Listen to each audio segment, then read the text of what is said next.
Bonjour à tous, c'est Trading avec vous. Allez, une petite mise au point sur le BTC. Je suis pas revenu avant parce que ça ne servait à rien du tout. Ok, donc là je vais revenir sur la vision globale déjà. Donc qu'est-ce qu'on a? On a quoi ici? On a un BTC ici qui a un ATH aux 69 000 $. Vous le voyez, donc ici, ce low et ce high. Donc là ici vous avez le mouvement de 2021 jusqu'à 2022. 2023, on a eu ici l'expansion haussière. Donc l'expansion haussière, donc l'impulsion haussière par rapport à ce retracement. Donc c'est ce que vous devez comprendre. Et vous avez ce plus bas des 15 000 $. Ensuite, le prix, qu'est-ce qu'il a effectué? Donc il est venu ici, il est passé au-dessus des 69 000, il a créé un bloc. Ok, il a consolidé dans ce bloc et ensuite il est sorti du bloc. Ok, donc sorti de la structure de ce bloc et ensuite il a fait une accélération haussière et vous remarquez bien cette accélération haussière est verticale. Ok, j'attire votre attention sur le mouvement. Le mouvement est vertical. D'accord? Quand ce mouvement est vertical, ça correspond à une fin de mouvement. On appelle une fin de mouvement. Donc, quand on a une verticalité comme ça, on a une fin de mouvement. Donc, un fin de mouvement. Comme ici, vous voyez ici, une verticalité, un fin de mouvement, et après, fin de mouvement, et ensuite retracement. Donc là, c'est pareil que ce que vous avez sous les yeux. Vous avez, on appelle ça une last extension, donc une extension forte qui matérialise potentiellement une last extension, donc une fin de mouvement haussier. Ok, fin de mouvement haussier agressif. On remarque ensuite que le mouvement suivant qui est ici, donc le mouvement suivant qui est ici, n'a pas confirmé la continuité haussière. Voilà pour votre information. Il n'a pas confirmé la continuité haussière. Donc, vu qu'il n'a pas confirmé la continuité haussière, eh ben, on va revenir dans la demande zone. La demande zone, eh ben, c'est cette boîte qui est ici. OK? Voilà l'explication simplifiée. Donc, l'objectif est que ce prix, bien sûr, revienne dans la demande zone. D'accord? Viennent chercher ici ce niveau de demande zone où le prix a effectué ce mouvement agressif à la hausse. OK? Dans ce mouvement agressif à la hausse, l'on constate, qu'est-ce que l'on constate? On constate que le prix a effectué des déséquilibres. Donc, il a accéléré fortement tout en créant des déséquilibres. Donc, cela veut dire quoi un déséquilibre? Ça veut dire que la bougie 1 ici et la bougie 3 ne sont pas connectés. Donc ici, vous avez un trou. Donc ce trou-là, ok, est matérialisé par un déséquilibre de marché. Donc là, vous avez également ici un autre déséquilibre de marché. Donc le prix, qu'est-ce qu'il fait? Eh bien, il vient rééquilibrer ce déséquilibre. D'accord? Il a créé du déséquilibre. Il va venir rééquilibrer ce déséquilibre créé. Le marché n'aime pas les déséquilibres, donc il va venir combler le déséquilibre. Cela veut dire que le BTC reviendra sous les 73 800. Revenir dans la boîte ici, sous les 73 800. N'essayez pas de chercher autre part, d'accord? D'aller chercher trop loin, de se dire, tout de moule. Non, c'est juste technique. Ok? Il va venir sous 73, rééquilibrer la machine, rééquilibrer son mouvement haussier, et ensuite, on verra ce qu'il fera dans cette zone. Est-ce que dans cette zone, il va repartir à la hausse ou il va continuer à la baisse? D'accord? Pour l'instant, qu'est-ce que j'ai sous les yeux? Je ne trade que ce que j'ai sous les yeux, donc je ne trade que ce que je vois. Sous les yeux, j'ai une distribution qui est en place. Ici, en schématique Wyckoff, ici j'ai un BC qui est l'arrêt de la tendance d'un mouvement haussier. Et ensuite, j'ai une propulsion qui passe au-dessus qui est l'UT. Donc forcément, l'UT a pour but, quand j'ai baissé UT, a pour but de revenir dans la fourchette. Elle est là, la fourchette. Ok, revenir dans la fourchette. Ça, c'est la première étape. Ensuite, d'accord, soit on remonte, on teste la zone pour redescendre. Ça, c'est l'étape 1. L'étape numéro 2, scénario numéro 2, c'est qu'on va prendre le high, donc la TH, et faire, on appelle ça, un autre mouvement de la distrib qui s'appelle l'UTAD. Ok, mais ce n'est pas obligatoire de le faire. D'accord? Ce n'est pas obligatoire de le faire. il peut juste retester le high. La partie haute ici, la retester. Ou une zone intermédiaire à retester. Voilà pour votre information, ce qu'on a sous nos yeux. Donc pour l'instant, le prix risque fortement de revenir ici, dans cette fourchette, entre 73 000 et 49 000 $. Donc c'est ce qu'on a sous les yeux, c'est ce que je constate sous les yeux. Et bien sûr, si vous voulez vous améliorer en analyse technique, vous avez cette adresse email, sitetradingschoolcontact@gmail.com. Vous déposez une candidature et on vous répondra si bien sûr vous voulez vous améliorer en analyse technique, progresser, comprendre comment fonctionne un marché, d'accord? Toutes les facettes compliquées, ok, d'un price, on vous les explique, on vous les enseigne pour que vous puissiez être plus aguerri, on va dire, face au marché. Donc là, en weekly, donc je suis en time weekly, ok, mouvement majeur weekly, donc je suis là en time weekly et l'objectif long terme est de revenir ici. Donc soit il va le faire cette semaine-là qui arrive, soit demain, soit aujourd'hui, dans le futur proche, on ira chercher, d'accord, l'étape sous 73 000. Donc, qu'est-ce qu'on a ici en time plus petite? Donc, on va aller en daily, ok? En daily, ici, on constate ici que quand il a fait son ATH ici, il a refait un ATH, mais il n'a pas confirmé la continuité en allant directement vers le haut, en confirmant la cassure et la continuité haussière. Donc ici, on appelle ça un rejet. Le prix a été rejeté à la baisse. Ok, vous avez un rejet du prix à la baisse par rapport à ce top qui est effectué. Même si on a pris ici la liquidité, donc ici on a quoi? On est en présence d'une prise de liquidité. Ça veut dire que le prix il est remonté ici, il a juste pris l'argent et boum, il s'est fait rejeter. Et il a confirmé la baisse, d'accord, en prenant toute cette zone, tout ce support. C'est un support d'achat concret qui s'appelle un equal low. Donc, c'est des niveaux au même niveau. Donc, tout ça, c'est un support, je vais dire, un support retail, donc un support d'incitation. On crée un support pour que les gens achètent ce support. Donc, la zone des 90, 89, 88, on essaie ici de faire acheter les gens sur cette zone-là. Vous constatez ici qu'on a ici, hop, poussé à la hausse, hop, poussé à la hausse, incitation haussière, encore incitation haussière. Mais le but bien précis était de prendre toute cette zone.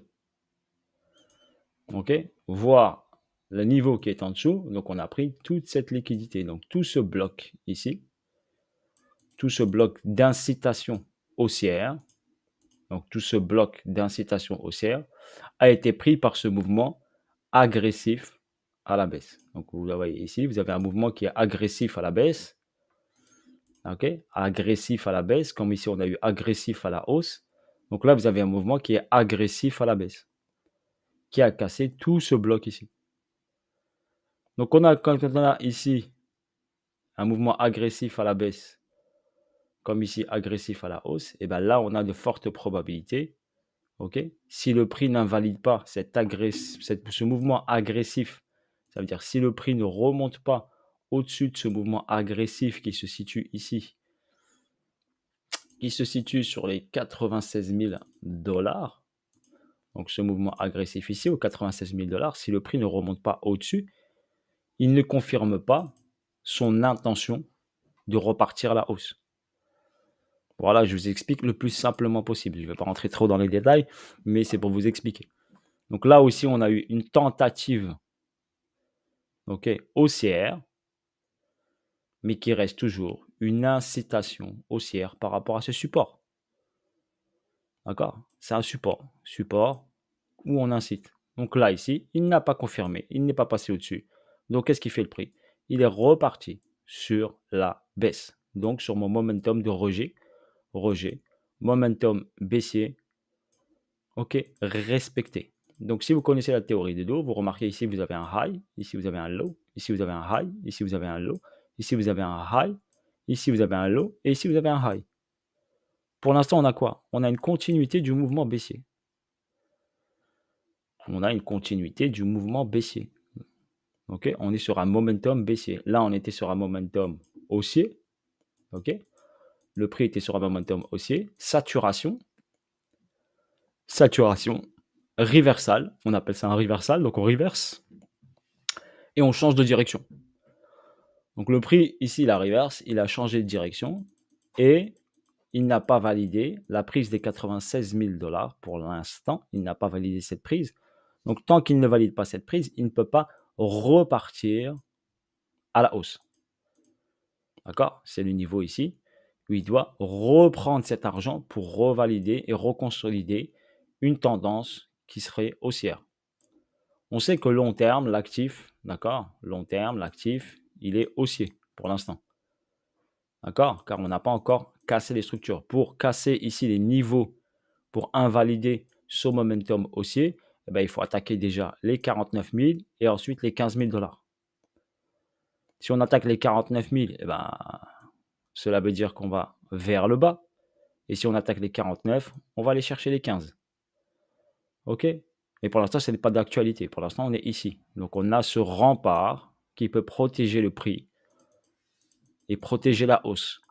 Si ce rempart ne protège pas la hausse et si le prix descend sous les 49 000 $, donc on casserait ce bloc, donc sous les 49 000, là, on parlera d'un momentum baissier et plus d'un momentum haussier, jusqu'à aller chercher une liquidité importante qui serait un prix très intéressant, qui serait par exemple sous les 15 000. Mais ce n'est pas d'actualité. Je vous le montre, je vous l'explique, mais pour l'instant, ce n'est pas d'actualité. Pour l'instant, ce qui est d'actualité, c'est de revenir entre les 73 et les 49 dans ce bloc, ok, où le prix a accumulé pour emmener le prix vers le haut.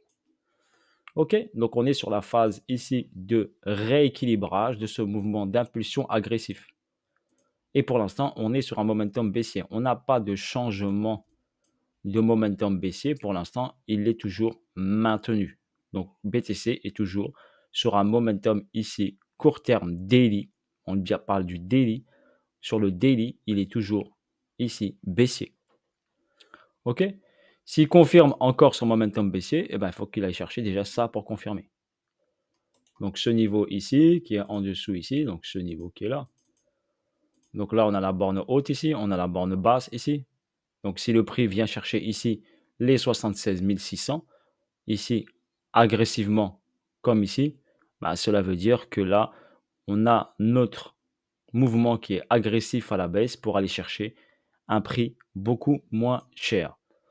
Si on utilise notre Fibonacci, donc notre Fibonacci, on va prendre ce high qui est ici, ce mouvement high, ce mouvement low, donc ce plus bas ici qui est au 49, et ce mouvement high, donc ce high qui est là. Nous constatons ici que le prix, les 50% de ce mouvement d'impulsion haussière, donc ce mouvement impulsif, sont 50% et sur les 78 900. Ce qu'a fait le prix, c'est qu'il est venu ici sur les 50. Donc il a fait une incursion sur la zone des 50. D'accord? Une incursion. Donc là, on a notre niveau ici où le prix ici est pas cher et ici le prix est cher.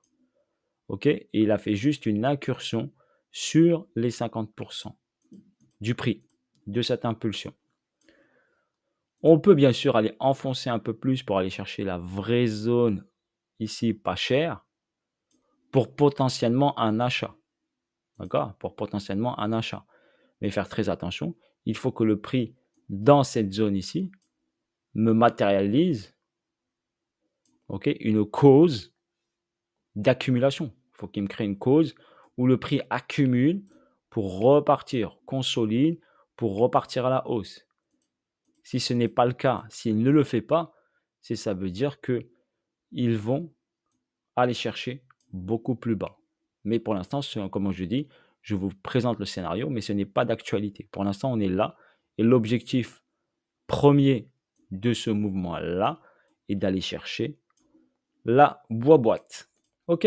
Voilà pour faire une information au niveau du BTC. Je ne peux pas rajouter plus que ça. Donc là, ici, on a ici BCUT, donc c'est une distribution weekly. OK? Et ici, bien sûr, on avait ici une petite distribution ici pour valider, ok, l'engagement ici vers le bas. D'accord? Donc cette distribution a enclenché l'engagement vers le bas pour aller chercher la boîte. OK? Voilà pour votre information et sur cette partie basse ici, pour l'instant, on voit qu'il y a des achats, d'accord? Mais ces achats ne sont pas soutenus par un mouvement qui casserait les 96 pour l'instant. Vu que ce momentum ici, où on achète, pour l'instant n'a pas validé la cassure des 96, bah, on risque d'aller chercher un prix beaucoup moins cher, pour votre information. Maintenant, la confirmation que je vous avais dit sur les vidéos précédentes est ce niveau qui est là. Donc celui-ci, je vais aller en H4 pour vous montrer un peu mieux sur la zone ici. Donc le niveau A de surveillance ici, le niveau de surveillance, c'est celui-là. Je vais le mettre en vert. Voilà, ce niveau-là. Donc dès que Bitcoin, BTC, passera sous les 80 000 $, bah, on confirmera l'accélération pour aller chercher ça et pour aller chercher sous les 73 700. Revenir dans la boîte. Voilà pour votre information. Je vous ai fait une vidéo explicative pour vous expliquer grosso modo ce qu'il en est. Ok, j'ai pas fait de vidéo parce que ça servait à rien d'en faire avant. D'accord? Dans l'autre vidéo, je vous ai dit, pour l'instant, tant que ce niveau-là, la hausse tient, ok, mais pour l'instant, il ne l'a pas encore attaqué. Donc, on attend qu'il attaque ça, 79 900. S'il attaque les 79 900, il casse les 79 900, ben on ira plus bas. Ok? Voilà. Donc, après, on verra. Demain est bien sûr la bougie mensuelle qui finira. Donc là, on est sur le mensuel, par exemple. Demain, la bougie mensuelle va clôturer la bougie mensuelle du mois de mars. On voit quoi ici? On voit une bougie ici du mois de décembre. On appelle ça une bougie d'indécision, ok, qui marque la fin de la tendance haussière ici. Une tentative de hausse, mais qui a subi un échec. Et derrière, un gros ravalement baissier du mois de février qui a effacé ces deux bougies-là. Donc, ce mouvement agressif a effacé ces deux bougies. Donc, quand on a un mois de février qui est une grosse ici, assez importante, ok, on fait attention. Ici, pour l'instant, ça ressemble à une bougie d'indécision. On ne sait pas où on va en haut, on va en bas, on va en haut, en bas. Mais avec ce mouvement agressif, on va voir ici comment clôture demain cette bougie monthly du mois de mars. Et après, on aura le début de la bougie du mois d'avril. Ok. Ici, on a un mouvement agressif à la hausse sur le mois de novembre 2024 lors des élections de M. Trump ici. Ok, le 5 novembre, à partir du 5 novembre, on a une accélération grâce aux élections américaines, ok, qui a provoqué au niveau fondamental une hype ici. Bah, mais c'est monté beaucoup trop vite, donc le marché va rééquilibrer, ok, ce niveau-là. Voilà l'explication spécifique que peux vous donner ici sur le Bitcoin. Ok, on va y aller étape par étape. Ok, et le but, bien sûr, est de checker la clôture monthly. Demain, c'est le dernier jour du mois de mars. Mais pour l'instant, pour moi, c'est très bien parti pour aller chercher la boîte qui est ici. Donc, très bien parti pour aller chercher les 73. J'attends juste la confirmation, comme je vous ai dit, la cassure des 80 000 $. Et tout sera confirmé. La ligne verte, dès qu'il sautera la ligne verte, 79 900, il y aura une tentative d'accélération vers le bas. Voilà pour votre information. Bisous à tous, force à vous tous. C'était Seed Trading avec vous. J'ai fait une vidéo un peu longue pour bien vous expliquer ce qu'il en est sur le BTC. Voilà. Pour les musulmans, je vous dis bonne fête de l'Aïd. Prenez soin de vous. J'espère que vous avez passé un bon ramadan. Et force à vous tous. Allez, bibis. Ciao, ciao à tous.